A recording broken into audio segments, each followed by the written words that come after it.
তো প্রিয় দর্শক শ্রোতা, ঈদ মানে হাসি, ঈদ মানে আনন্দ।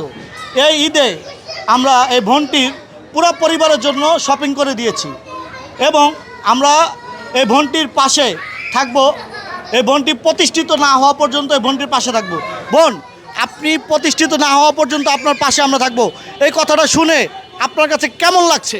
আমার অনেক ভালো লাগছে ভাই, কারণ এর আগে আমাকে এরকমভাবে ভরসা কেউ দেয়নি, আমার পাশে কেউ এসে দাঁড়ায়নি ভাই। আমি অনেক কষ্টে আসি, অনেক কষ্টে দিন কাটাইছি ভাই। আমার দুটো ছেলেকে নিয়ে আমি প্রথম যখন ঢাকায় আসি, আমি রাস্তায় রাস্তায় ঘুরছি, আমি অনেক কষ্ট করছি, কিন্তু আমার পাশে কেউ আইসা আমাকে এরকম ভরসা দেয় নাই যে আমি আপনাদের পাশে থাকবো বা আমি আছি। এরকম ভরসা আমি কারো কাছ থেকে ভাইয়া পাইনি।